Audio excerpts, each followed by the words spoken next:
akan bahas terkait dengan pola terlebih dahulu ya, sebelum kita masuk ke pola barisan. Sebenarnya pola itu apa sih?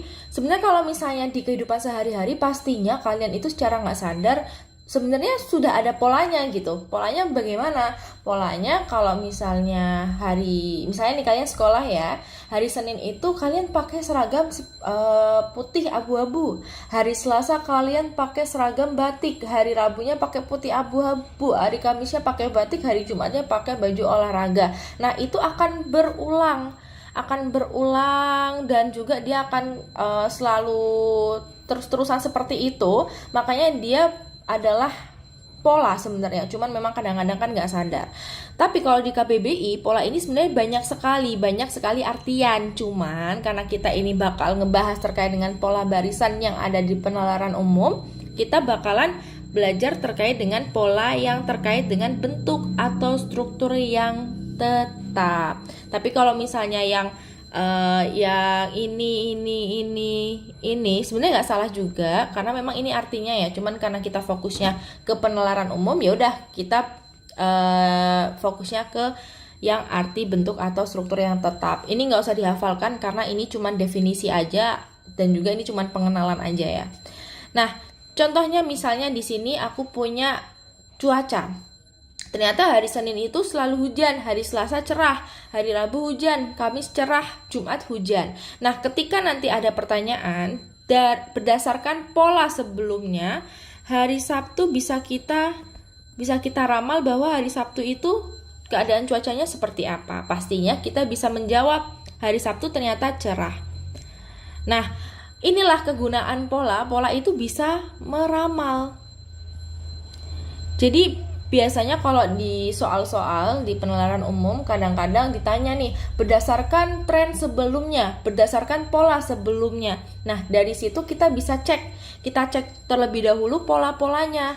Gimana sih polanya, dan nanti kita akan bisa meramal masa depan. Meskipun nih misalnya nggak ada data hari Sabtu itu seperti apa, tapi kalau kita melihat data sebelumnya, melihat tren sebelumnya, kita bisa menyimpulkan bahwa Sabtu itu cerah. Seperti juga tanggal Harbolnas atau Hari Belanja Online Nasional, dia juga berulang 11, 22, 33, 44 dan seterusnya hingga 12.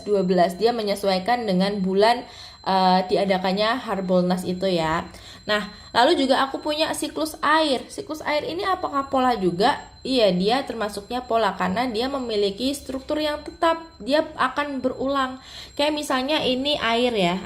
Air yang sudah balik ke bumi atau air yang ada di bumi, dia akan menguap lalu juga akan mengalami kondensasi dan hujan airnya juga balik ke bumi lagi dan seterusnya. Dia akan selalu seperti itu. Makanya untuk siklus air dia juga masuk ke pola.